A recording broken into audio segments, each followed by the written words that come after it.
Эфир главного национального канала продолжает программа «Новый день» в студии Екатерина Винокурова. Я желаю вам сегодня только хороших, добрых новостей и отличного настроения. 28-й день октября, день недели среда. И вот какими памятными датами и событиями известен этот день.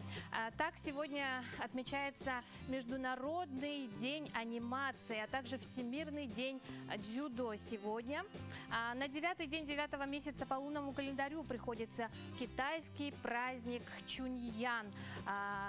Еще его называют в народе праздник двойной девятки. В древности этот день считался счастливым. В 1886 году в Нью-Йорке в этот день состоялось официальное открытие статуи Свободы. Статуя Свободы, как вы знаете, стоит на реке Гудзон в Нью-Йоркской гавани и служит приветствием для гостей, мигрантов и для возвращающихся на родину американцев.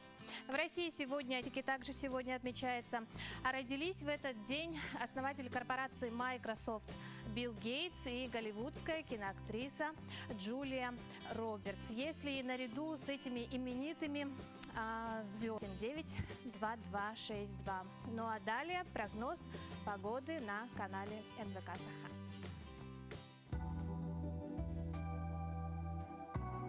Якутского управления по гидрометеорологии и мониторингу окружающей среды. Сегодня в центральных улусах в 6 часов утра температура воздуха составила минус 13, минус 15 градусов. Днем ожидается до минус 9, минус 13. В Заречье минус 9, минус 17 утром, днем минус 17, минус 13 градусов. В южных улусах минус 10, минус 11 утром, днем до минус 7, минус 9 градусов. В Вилюйских улусах минус 10, минус 23 утром, днем минус 6, минус 15. В Нижнеленских минус 17, минус 28 утром, днем минус 15, минус 21 градус. В западных улусах минус 9, минус 11 утром, днем минус 4, минус 7. В Колыму-Дигирских улусах минус 8, минус 15 утром, днем минус 5, местами минус 15 градусов. В Янских улусах минус 14, минус 17 утром, днем также минус 14, минус 17. В северо-западных улусах минус 14, минус 27, днем минус 10, минус 24 градуса. В 6 часов утра температура воздуха в Якутске составила минус 14 градусов, атмосферное давление 763 миллиметра ртутного столба. Ветер северо-западный 3,8 метров в секунду. Днем в городе Якутске ожидается минус 9, минус 11 градусов.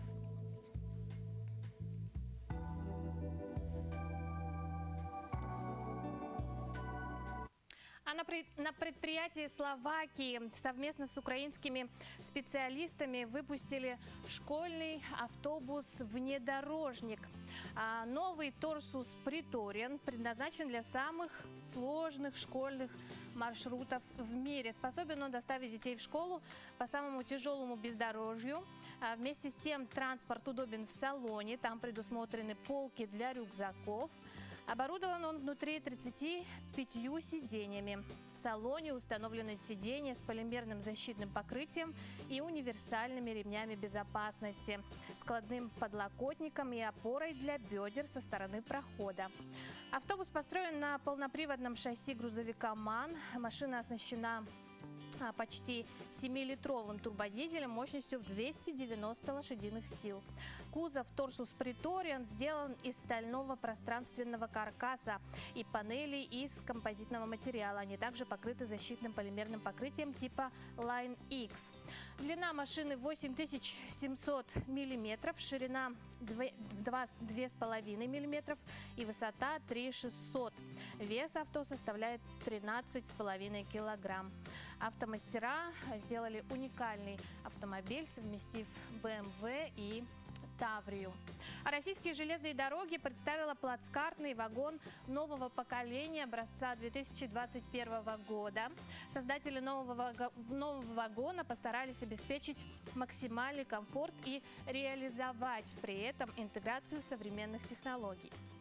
По словам компании РЖД, новый вагон является ничем иным, как плацкартом повышенной комфортности. В таком вагоне есть 4 места в купе и по 2 боковых места. Ширина увеличена на 10%, длина на 73 сантиметра.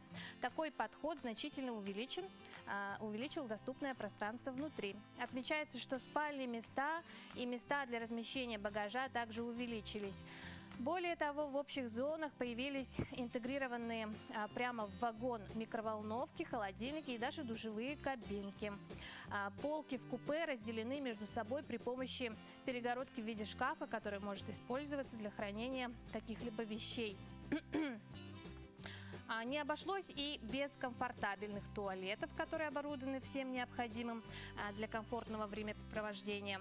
У всех полок имеются не только розетки и USB-порты, но еще и помимо этого индивидуальные светильники. В ближайшие годы РЖД собирается обновить весь свой подвижной состав на такие плацкартные вагоны. Первые поезда с такими вагонами начнут курсировать на основных маршрутах, в том числе по направлению Москва-Адлер уже во второй половине 2021 года. Отмечается, что повышать стоимость на плацкарт не планируется, так как она регулируется государством и не может стать меньше или больше, в зависимости от того, новым окажется вагон или наоборот старым. Ну а гороскоп на среду 28 октября расскажет, что готовят звезды. Как не упустить шансы и справиться с вызовами этого дня. Ваш жизненный опыт пополнится важными уроками. Они сделают вас мудрее и, конечно же, успешнее. Ваши начинания больше не будут терпеть неудачи. Ну а более подробный гороскоп для каждого из знаков смотрите далее.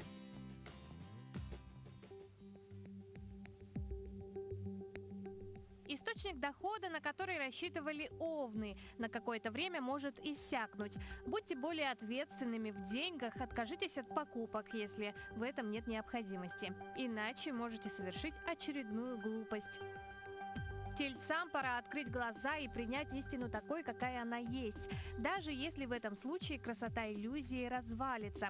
Для такого рационального человека, как вы, лучше столкнуться с реальностью, чем застрять в мыльном пузыре, который все равно бы лопнул. Возвращайтесь к реальности для вашего же блага.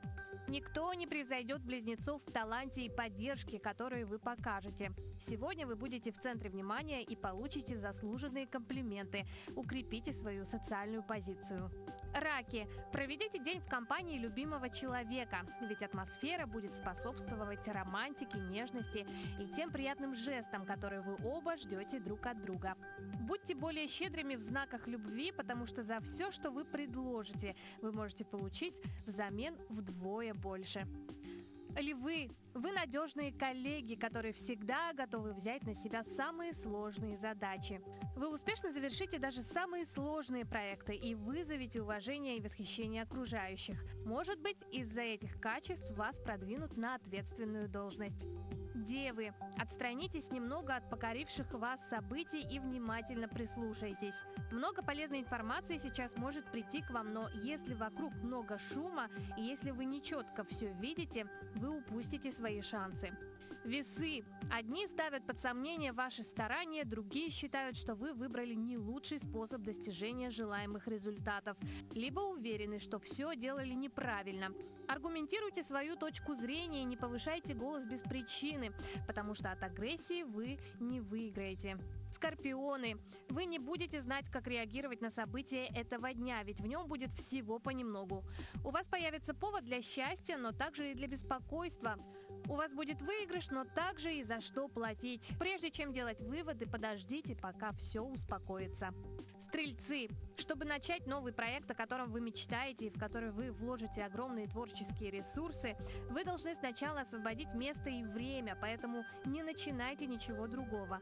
Просто держите их в поле зрения, избавьтесь от старых задач, и тогда вы будете полностью свободны для нового вызова. У козерогов могут появиться два одинаково интересных направления, которые привлекут вас, но вы все равно не сможете успешно пройти оба одновременно. Не отказывайтесь от второго плана, просто отложите его, потому что вы сможете заняться им чуть позже. Водолеи сегодня станут частью одного из двух лагерей и закончат день с чувством радости, полного удовлетворения от того, что вы нашли что-то полезное и сделали еще один шаг вперед, став богаче интеллектуально или духовно. Рыбы, срочно откажитесь от привычки, которая, как вы знаете, вредна для вас. Вы находитесь в той фазе своей жизни, когда нужно набраться храбрости, чтобы освободиться от всего, что держит вас в плену. Это сложно, но вы увидите, что вы сможете остановиться и выбросить источник своего плена. Наберитесь смелости и освободитесь. Добро пожаловать в новый день. Далее хочу передать слово своим коллегам из информационной службы, после чего мы продолжим наш эфир. Оставайтесь с нами.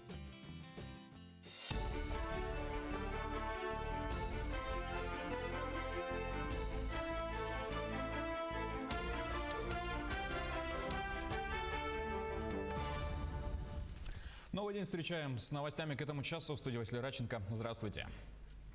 Президент Владимир Путин поручил рассмотреть увеличение финансирования на создание мест в школах. Также поддержку школ с низкими образовательными результатами предусмотрят в нацпроекте образования.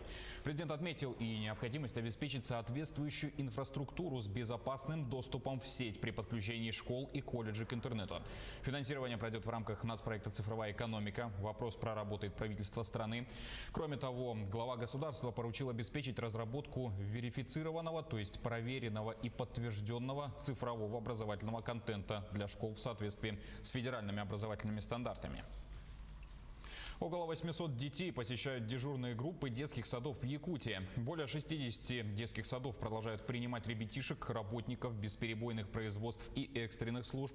К ним относятся дети учителей, врачей, полицейских и других социально значимых профессий.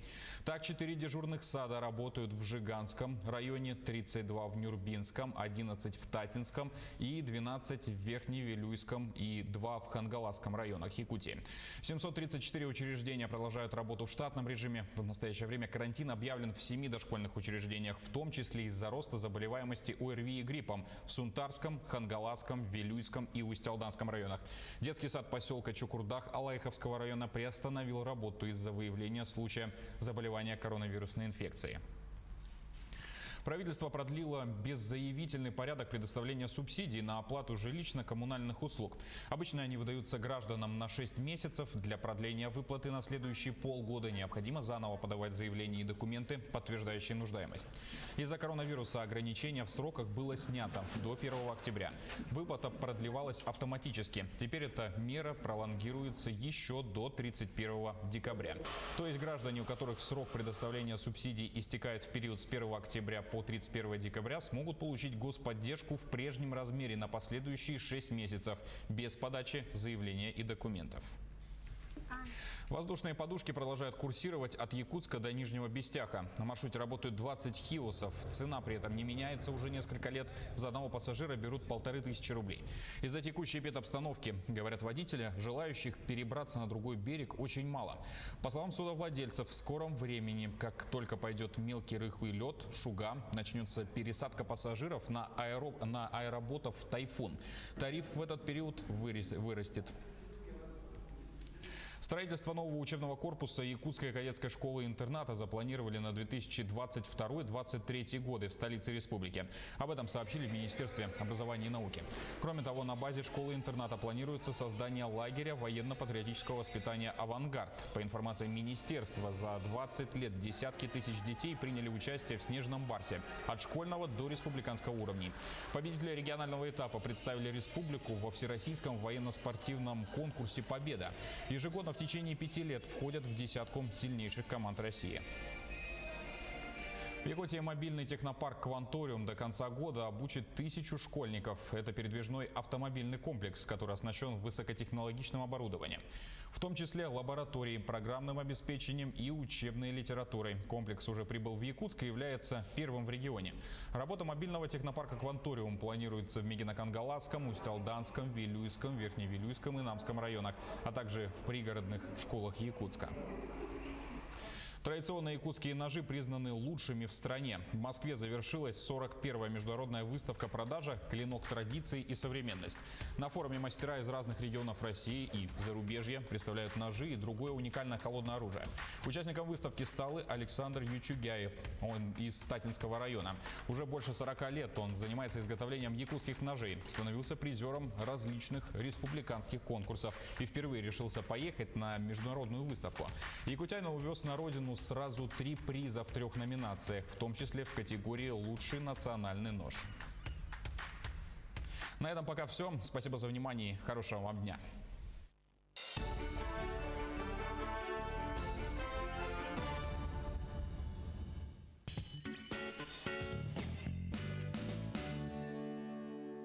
Горячая распродажа.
Доброе утро, мы продолжаем наш эфир. Как получить справку о признании семьи малоимущей и справку о получении ежемесячного пособия? В чем их отличие, зачем они нужны и кто их может получить? На все эти вопросы нам сегодня ответит специалист Центра «Мои документы» Наталья Атласова. Прямо сейчас она с нами на прямой связи. Наталья, доброе утро. Здравствуйте, доброе утро. Так что это за справки и вроде по сути они одинаковые. В чем их разница? Да, по своей сути эти справки абсолютно одинаковые, да, то есть служат одной цели, это подтвердить, что семья или одиноко проживающий гражданин являются малоимущими. Отличие данных справок состоит только в получателях, то есть в первом случае получить эту справку могут только семьи, в случае, когда о получении пособия, да, получить могут семьи, которые уже получают ежемесячное пособие на ребенка, и то есть по условиям этой семьи уже априори являются малоимущими. Данная справка ранее не предоставлялась отдельной в виде услуги, она предоставлялась как дополнительный результат к ежемесячному пособию на ребенка. Но сейчас Министерством труда этот порядок был пересмотрен, и теперь ее можно подать отдельно как услугу. Как известно, не все малоимущие семьи получают ежемесячное пособие на ребенка, поэтому данную справку дополнительно предоставили возможность получить и другим семьям, например, тех, у кого нет детей школьного возраста, да, и одиноко проживающим гражданам. Ну а где можно получить, да, подать заявление на данные справки? И какие для этого требуются документы? Получить данную справку можно на портале государственных и муниципальных услуг Республики Саха-Якутия eyakutia.ru, либо непосредственно в управление социальной защиты. Для получения справки о получении ежемесячного пособия необходимо подать только заявление, то есть не требуется прикладывать никаких документов. Это очень удобно в части портала, потому что там только нужно заполнить и отправить. Что касается справок о признании семьи малоимущей, то потребуется предоставить полный перечень документов как для ежемесячного пособия, в том числе все документы, подтверждающие наличие либо отсутствие всех доходов членов семьи или одиноко проживающего гражданина. И для подачи по обеим услугам потребуется обязательно подтвержденная учетная запись на портале госуслуги. Наталья, ну а для чего нужны данные справки, да? Известно, что в народе их называют справки на молочную кухню. Да, эти справки называют справками на молочную кухню, и не зря. Эта справка предоставляется, например, специализированные пункты выдачи молочной смеси для детей до 3 лет. Это одно из самых востребованных направлений, соответственно, в народе сохранилось такое название. Но в целом эту справку можно предоставить, например, в администрации для получения разовых выплат, можно предоставить в школу для получения горячего питания бесплатного, да, и для детские сады для компенсации части родительской оплаты, то есть для получения социальных выплат. Наталья, если заявление было подано через госуслуги, где можно получить, ознакомиться с результатами? Если заявление подано через портал, то результат поступит в виде скана в личный кабинет, но так как почти везде требуются оригиналы, то потребуется в управлении социальной защиты по месту постоянной регистрации получить оригинал. Также хотелось бы отметить, что эта справка действует 1 календарный месяц, поэтому по истечении срока потребуется переподать заявление и получить новую. Наталья, спасибо вам большое. Напомню, с нами на прямой связи был специалист Центра «Мои документы» Наталья Атласова. Спасибо за полезную утреннюю информацию. Более подробно, я думаю, можно ознакомиться на сайте госуслуг, а также Центра «Мои документы». Мы продолжаем. Сегодня я хочу напомнить, что отмечается Всемирный день дзюдо. И героем нашего следующего сюжета стал стойкий, волевой и очень амбициозный молодой человек. Он является кандидатом в мастера спорта по дзюдо, мастером спорта по самбо, призер и победитель различных соревнований, спортсмен по Мы отправил в авиакомпанию в несколько.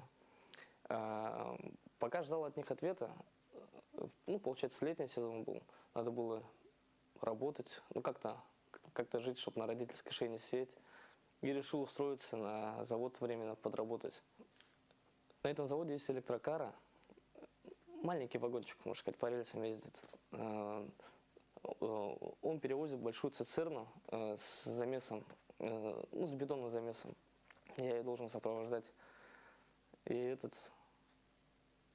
при сопровождении, я на ней сидел, при сопровождении за колесо, там шестерни большие, большие железные колеса. Шнурок или штанина зацепилась. Сначала одну ногу затянула, потом другую. Идти дальше и не сдаваться помогли близкие и родные люди. Настоящей судьбой в жизни Рената оказалась его девушка, которая не только не испугалась проблем, но и всячески поддерживала своего любимого. Как появились дети, день у нас начинается с кормления детей, с успокаивания, подготовки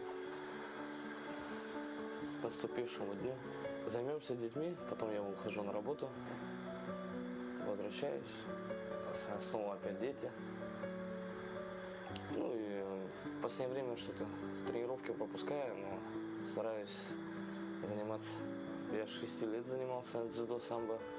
Мои дети тоже будут заниматься либо дзюдо, либо самбо, какие-нибудь единоборства. Это обязательно. Не прошло и года, как после травмы Ренат вернулся в спорт, ведь без привычных ему физических нагрузок он просто не представлял своей жизни. Самбо, дзюдо, пауэрлифтинг, бразильский джиу-джитсу – везде он первый, везде победитель.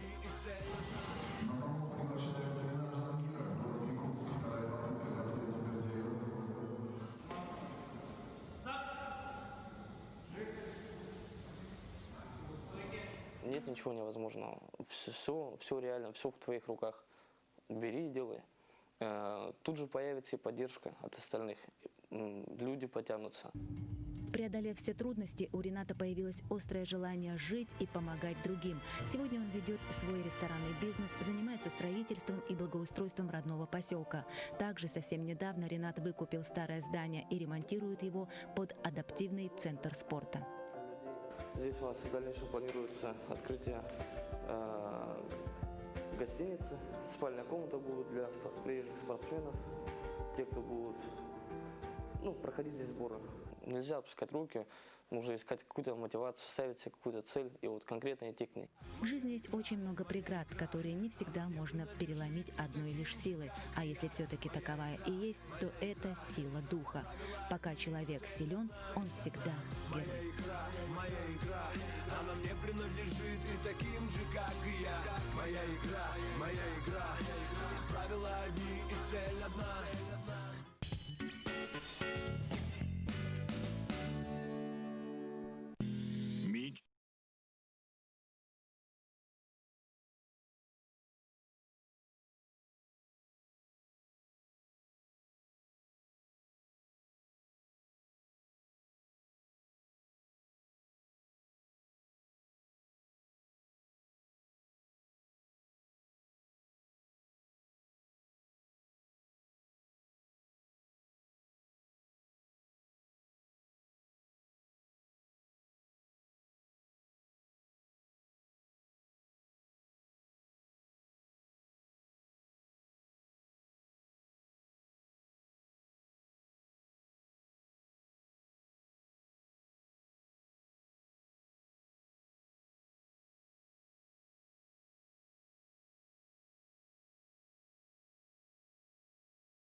Доброе утро, мы продолжаем наш эфир.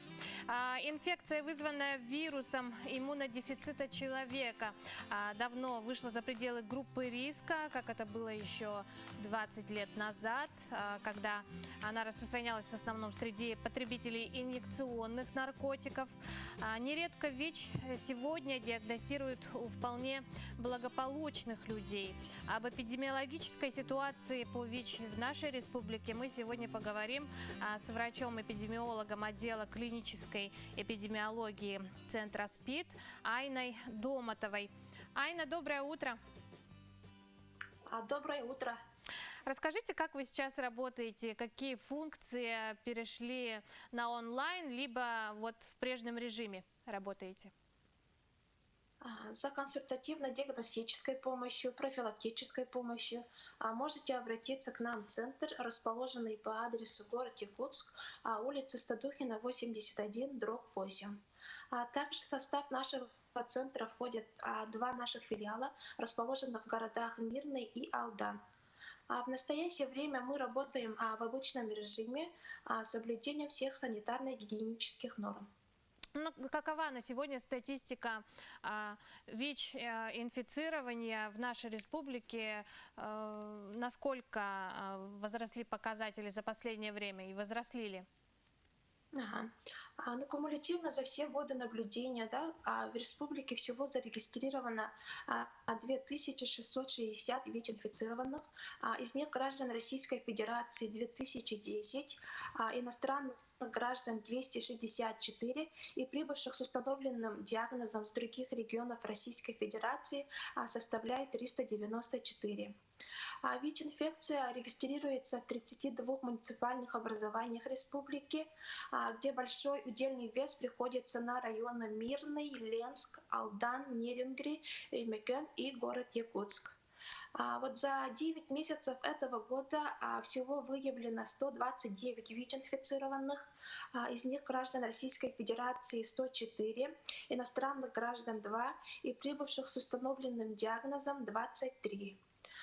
Благодаря просветительской, профилактической, большому охвату обследования населения на антитела к ВИЧ, быстрому началу лечения антиретровирусной терапией, прирост новых случаев заболевания снижается. А кто вот чаще все-таки подвержен риску, да? Люди какого возраста и зависит ли это от социального статуса?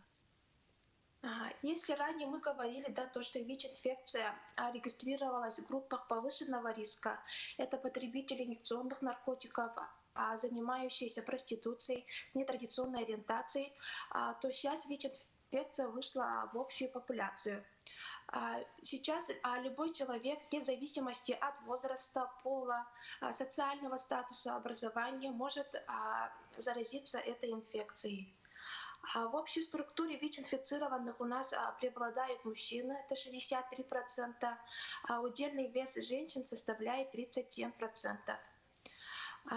Если ранее ВИЧ-инфекция регистрировалась более в молодых возрастах, это 15-29 лет, то особенностью этого периода является то, что ВИЧ-инфекция сместилась в более возрастные группы. Это у нас 30 лет и старше, как и среди мужчин, так и среди женщин. Но как выявляется ВИЧ? Вот, допустим, у старшего поколения, да? В основном у нас все проходят через медицинские образования, медицинские учреждения во время прохождения медицинского осмотра, во время подготовки к стационарному лечению, или кто-то уже сдает сам добровольно. Айна, вот скажите, вот существует такое мнение, что ВИЧ, он может маскироваться под различными болезнями и может быть выявлен очень поздно. Возможно такое, да? Так, одной из особенностей нашей инфекции является то, что он может жить в организме человека годами и может быть никаких симптомов. В основном симптомами первыми бывают это как у ОРВИ. Поэтому обычно люди не обращаются. Какие профилактические мероприятия проводятся? Центр СПИД наш на протяжении многих лет проводит экспресс-тестирование населения на ВИЧ-инфекцию, на вирусные гепатиты среди различных слоев работающего и неработающего населения, среди студентов, вузов, СУЗов, среди групп повышенного риска, среди асоциальных групп, это бомж и бомбар в спецприемниках, а также социальных акциях «Путь к дому». Проводятся выездные командировки в районы в целях повышения информированности населения. Также проводятся лекции, беседы, ярмарки в целях по вопросам по ВИЧ-инфекции. А также тесно сотрудничаем с нашими медицинскими организациями. Проводятся лекции, тематические занятия, семинарские занятия по вопросам ВИЧ-инфекции. Айна, спасибо вам, благодарю вас за разговор. Отличного вам дня, плодотворной работы. Действительно, уважаемые телезрители, очень важно знать свой ВИЧ-статус. Будьте здоровы, проверяйтесь обязательно. Конец октября, это значит, что в Якутии начинается забой скота. Народ Саха является одним из самых северных скотоводов в мире. Наши предки издревле держали крупный рогатый скот и, конечно же, коней. Все это они употребляли в пищу. Ни одна из частей туши не пропадала зря. Готовили практически все, а то, что нельзя, умело применяли в быту и в своем хозяйстве. Одним из таких старинных блюд, которое нынче практически забыто, является суп из говяжьих хвостов. Именно это блюдо и приготовили на днях сотрудники исторического парка «Россия. Моя история» совместно с мэтром якутской национальной кухни Иннокентием Тарбаховым. Добрый день, дорогие друзья! У нас сегодня выпуск необычный, поскольку у нас в гостях шеф-бренд ресторана «Тагандархан» Иннокентий Иннокентьевич Тарбахов. Добрый день, дорогие наши зрители, слушатели. Сегодня мы будем готовить один из традиционных блюд народа Саха. Мы в самом крайнем севере из тюркских народов. Это мы скотоводы, которые испокон веков мы держим крупный рогатый скот. Поэтому сегодня мы вам хотим показать суп из скотского хвоста. Сегодня у нас ингредиенты – это мука, соль, зеленый лук и вода. Мгм. Сначала порубим на мелкие кусочки и отправим их в горшок. Мы уже разрубили хвосты по своим этим. И теперь мы промываем и будем ложить вот горшочек для варки супа. И теперь это мы будем ставить на огонь.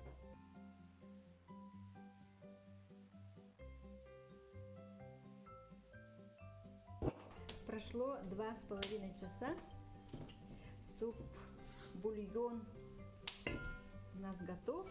Мы сейчас вытащим мясо и сделаем селей.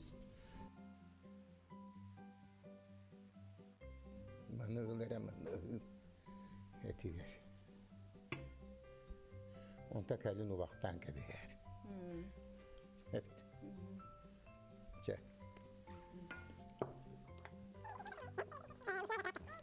Начинается Вот процесс полный приготовления. такой ложку ложим и еще половину.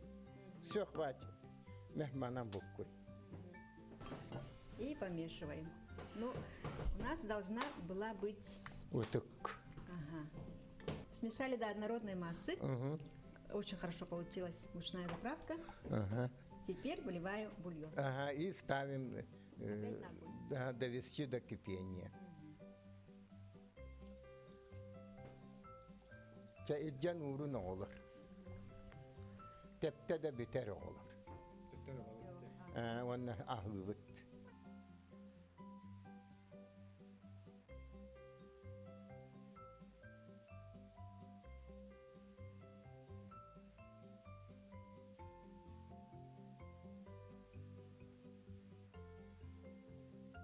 Приятного аппетита, мини-гостик. Ага. Приятного аппетита всем, кто завтракает в данную минуту. 28 октября, напоминаю, сегодня. И далее мы поговорим о наших сбережениях. Как научиться копить, как сохранить свои сбережения и что такое подушка безопасности. Разобраться во всех этих вопросах нам поможет финансовый консультант, методист проекта Министерства финансов России по повышению уровня финансовой грамотности взрослого населения Светлана Платонова. Светлана, доброе утро. Доброе утро. Как настроение у вас сегодня? Отлично. Здорово. Спасибо. Итак, с чего же начать вот сбережения, да? Как начать копить, как создать свою подушку безопасности? И что такое подушка безопасности? Ну, первый шаг, который можно сделать для того, чтобы начать вообще накопления свои, это знать свои доходы и расходы. Потому что если вы не знаете, какие у вас точные доходы и расходы, сложно сказать, какую сумму можно отложить для того, чтобы начать копить. Но подушка безопасности — это такая, я всегда говорю, что это такой не НЗ, неприкасаемый запас, но все-таки для того, чтобы не просто так откладывать все время деньги бесцельно, должна быть какая-то финансовая цель. Ну, она у каждого человека своя. Кто-то копит на дальнейшую пенсию, кто-то копит на отпуск, кто-то копит на то, чтобы у него просто был какой-то нестяжаемый запас денег, например, в размере 3 или 6 месячных запасов, ну, своих расходов или доходов. Тут уже каждый сам решает. Ну, первый шаг всегда я предлагаю своим, скажем так, там, слушателям, да, вот то, что я предлагаю сделать, 2 важных шага, это в течение месяца хотя бы записывать каждый свой доход или расход, даже самый мелкий, и обязательно проанализировать в конце месяца, значит, и вы увидите свои дыры, те моменты, которые можно улучшить, от чего-то можно отказаться, где-то можно поменять тариф, да, и это будет наглядно вам показывать, какие у вас есть деньги, которыми вы можете уже начать работать. А второй способ — это в начале месяца определять остатки ваших денежных средств, которые вы уже имеете. Вообще у вас остаются ли денежные средства вот от предыдущей заработной платы. Теперь уже вы можете работать. Да? И общее правило для того, чтобы начать копить свою подушку безопасности, это должна быть, конечно, комфортная сумма для вас. Но общее правило — это 10% от любых ваших доходов. Вот приходят деньги, от них 10% сразу же откладываете. Это уже ваше начало. Да? Ну, довольно сложно просто начать это делать и делать это регулярно. Ну, в этом случае можно себе как бы поставить такую задачу, что я плачу кредит сама себе. Это означает, что я дисциплинированно каждый месяц откладываю определенную сумму, но для себя. То есть она будет уже вас как-то греть, и не банк будет получать от вас ваши деньги, а вы сами будете получать ваши деньги, и время, дисциплина будет работать уже на вас. Светлана, ну вот если мы начинаем откладывать, да, кто-то вот копит свою определенную сумму, да, если достаточно такая немаленькая сумма накопилась, как можно уберечь ее от мошенников, где ее можно хранить?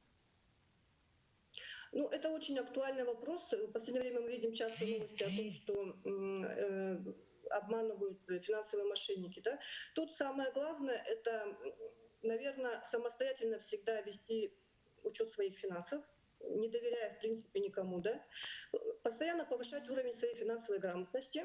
Ну и если, например, вам позвонили и сказали, что якобы из банка звонят и с вашей карты хотят что-то, какие-то деньги снять, да, прервите разговор и сразу же перезвоните сами в ваш банк.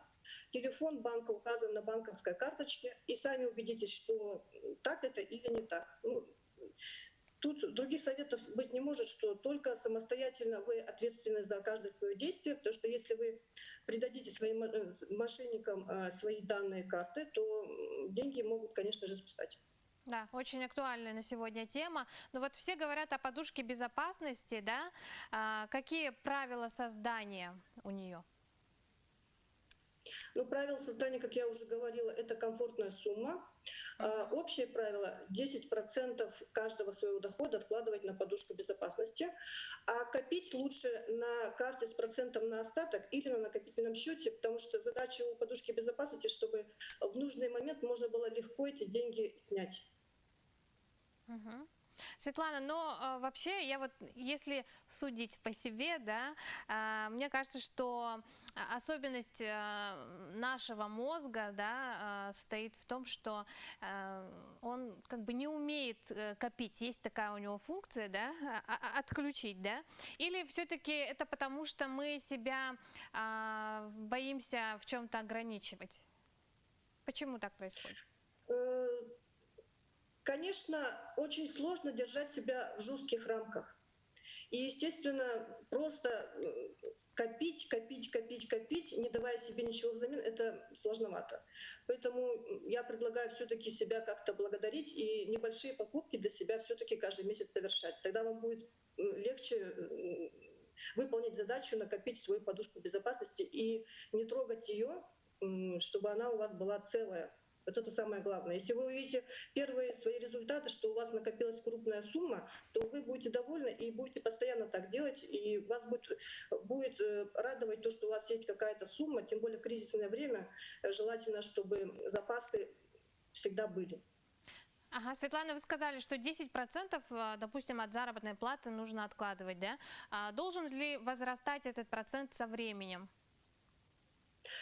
Конечно, вы можете увеличивать эту сумму, но она должна быть, конечно же, для вас комфортна. То есть вы определяете сами, какую сумму вы оставляете на какие-то повседневные расходы, какие-то, может быть, покупки, да, и даже спонтанные покупки, но только тогда, когда вы уже увидели, что у вас есть определенные доходы, расходы, вы точно знаете свою картину. Вот в этом случае, конечно, можно и больше отправлять, не 10%, например, а 15 или 20%, ну, в зависимости от ваших доходов, конечно. А через какое время можно ее потратить, чтобы вот выработать в себе привычку копить?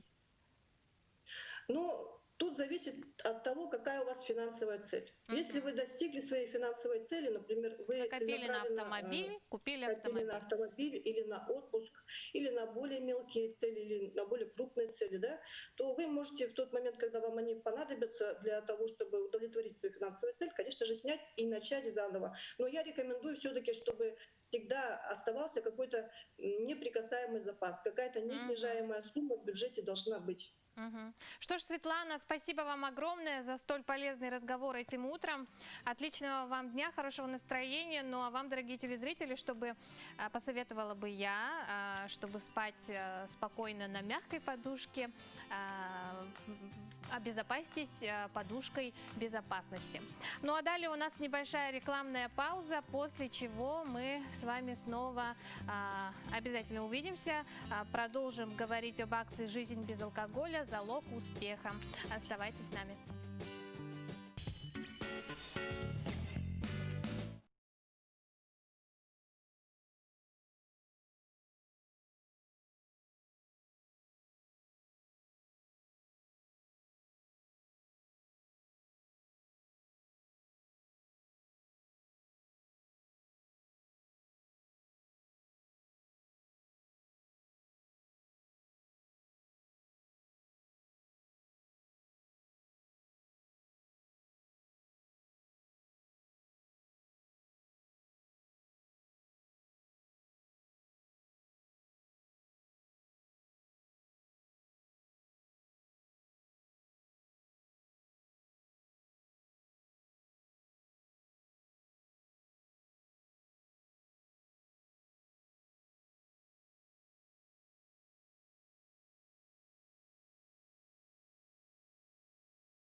Доброе утро, мы продолжаем наш эфир.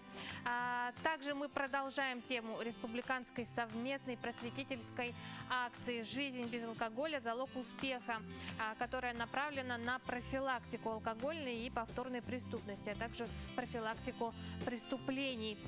Дома и центры культуры вместе с другими государственными и общественными организациями создают образовательную и воспитательную среду, формирующую культуру здоровья населения. Сегодня в нашей студии заведующий отделом народного творчества Республиканского дома народного творчества и социально-культурных технологий Алексей Захаров. Алексей, доброе утро. Доброе утро, здравствуйте. Ну, мы знаем, что на период пандемии, деятельность различных культурных центров, клубов не прекращалась, по сей день работа проходит удаленно. Как справляются, какова ситуация? Ну, безусловно, общая напряженная ситуация по всей республике, она непосредственно влияет на нашу деятельность. Мы, как и все бюджетные организации, переведены на удаленную работу, и, соответственно, все наши большие мероприятия то ли перенесли на следующий год, основные, и, соответственно, то, что мы можем сейчас провести, мы перенесли в режиме онлайн. Но, несмотря на то, что весь современный мир, на самом деле, давным-давно использует в своей практике те же онлайн-школы, будь то это онлайн-тренинги, мы, на самом деле, к этому начинаем привыкать, так скажем. И, соответственно, мы, думаю, из этой общей пандемии извлечем для себя большой урок и будем это, соответственно, в своей деятельности применять в дальнейшем, я так думаю. Ну, какой на сегодня опыт работы по продвижению здорового образа жизни накоплен, в Доме народного творчества? Ну, мы как учреждение культуры, все наши фестивали, мероприятия, культурно-массовые мероприятия, они, безусловно, изначально направлены на ЗОЖ, здравоохранения, так скажем. И, соответственно, мы ни в коем случае не пропагандируем и не отмечаем какие-то либо такие мероприятия, которые, допустим, как День пива, например. Это, допустим, для нас как-то, скажем, отвлеченно. Мы все стараемся культурно-массовые спортивные мероприятия тоже охватывать, допустим, и из самого опыта, и, допустим, из самих работников культуры нашего учреждения. Мы сами принимаем, допустим, активное участие в спартакиаде профсоюза работников культуры и средств массовой информации. Допустим, мы в прошлом году участвовали и в своей группе заняли первое место, а в нынешнем году, соответственно, это мероприятие приостановилось, а также мы там шли в онлайн режиме на 4-м, кажется, месте. Ну и, конечно, все наши мероприятия, они направлены на фестивали, конкурсы, на ЗОЖ, так скажем. А в режиме онлайн какие-то мероприятия проводятся по продвижению? Да, конечно, конкурсы, будь то певческие, у нас, так скажем, на сайте можете ознакомиться РДНТ ЕКТ.ру и на нашем инстаграм-канале. Ознакомиться подробнее, да? Ага. А сотрудничает ли Дом дружбы народов с какими-то организациями, да, совместно по пропаганде? Дом народного творчества. То есть, ну, безусловно, у нас есть определенный специалист, который сотрудничает с КДН и ПДН, и, соответственно, они мне предоставили вот такие данные. Я сочетаю с бумажкой, с вашего позволения. В общем, по республике детей до 18 лет насчитывается 194 288 человек. Из них на учете в КДН, ПДН стоят 1680 человек. Это больше в прошлом году на 80 детей. Всего детских клубных формирований кружков насчитывает 1772 единицы. В них охвачено 1909 несовершеннолетних, состоящих на учете. За год проведено 11 722 мероприятия для детей до 14. Охват детей, состоящих на учете, составил 2817 детей. Так, для молодежи от 15 до 18 лет проведено 9495 мероприятий. Охват молодежи, состоящей на учете. Так, и охват составил 3309 детей. И проведено 3021 мероприятие для несовершеннолетних, состоящих на учете. Охват составил 1576 детей. Вот такие у нас данные. О чем это говорит? Ну, соответственно, по статистике, если разобраться, мы охватываем большую часть. И, соответственно, ну, несмотря на то, что детей, состоящих на учете, немножко увеличивается, но общее количество, которое занимается непосредственно в клубных формированиях, их охват растет. И думаю, это, конечно, в конечном итоге повлияет. Alexey, ну какие ближайшие планы у Республиканского дома народного творчества на сегодня стоят? Так, если взять, так быстренько пройтись, если из ума взять, у нас с 9 по 15 планируется совместно с Союзом театральных деятелей, это я сейчас скажу про народные театры, они могут принять участие в творческой лаборатории. Мы, конечно же, не можем сейчас прямо сказать, будет то это в онлайн-режиме или непосредственно в заочном формате. Это мы информацию сообщим, то есть это надо следить за нашим инстаграмом, РДНТ ЕКТ, и, соответственно, на нашем сайте все это будет выставлено. Все наши мероприятия мы стараемся выкладывать в наши соответствующие сайты и Инстаграм. Что ж, Алексей, спасибо вам большое за участие в нашей программе. Желаю вам только плодотворной работы. Спасибо, что этим утром пришли к нам. Дорогие телезрители, хочу напомнить, что сегодня в городе Якутске днем ожидается до -9, -11 градусов. Также у нас подошло сообщение на наш WhatsApp номер. Передают привет всем выпускникам Чурапчинской средней школы 90-го года. С добрым утром из далекого Чакурдаха. С новым днем и желаю новых достижений. Абонент с последними цифрами 8022. Также хочу вам напомнить, что у нас недавно вышло приложение на Android и на всех iOS НВК Саха, где вы можете посмотреть онлайн нас прямо сейчас в прямом эфире. Также сериалы, все различные передачи. Ждет вас программа передач здесь же. Опять же, вы можете стать нашим личным мобильным репортером, написать нам какие-то интересные новости и внести свою какую-то лепту в наши программы. Также не забывайте носить маски, перчатки, берегите себя, берегите своих близких, своих родителей, пользуйтесь обеззараживающими средствами. Я далее передаю слово своим коллегам из якутского блока Нюргуяне Батуевой и Роману Алексееву. А с вами прощаюсь. До следующего раза. Не забудьте завтра снова включить программу «Новый день» в 7 часов утра на канале НВК Саха.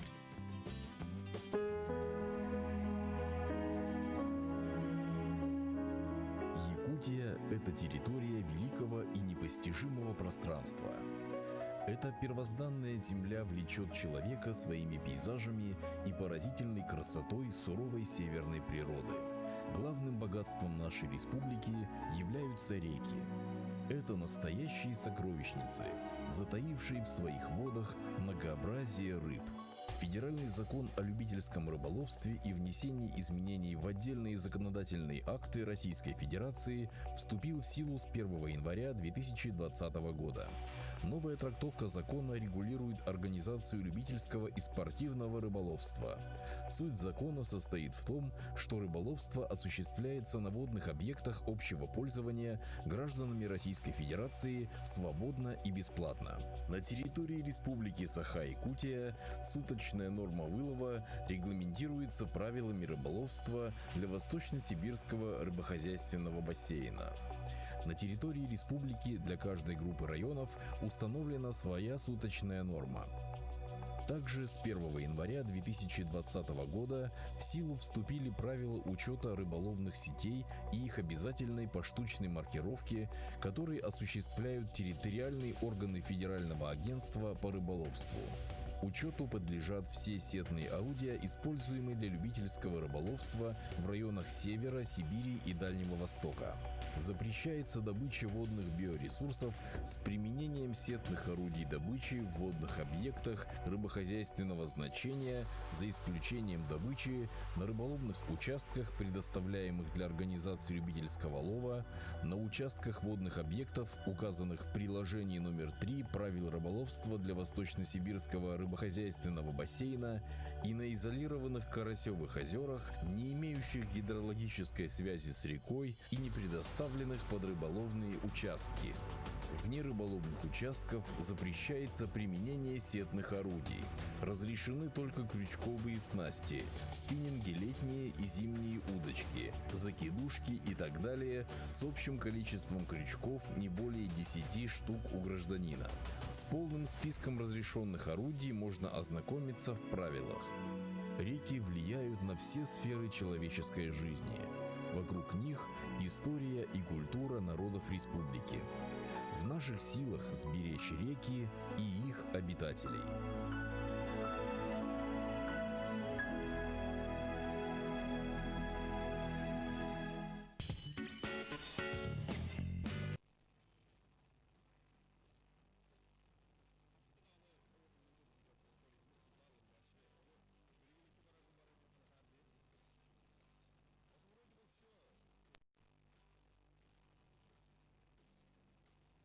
Ох. Ага. Ага.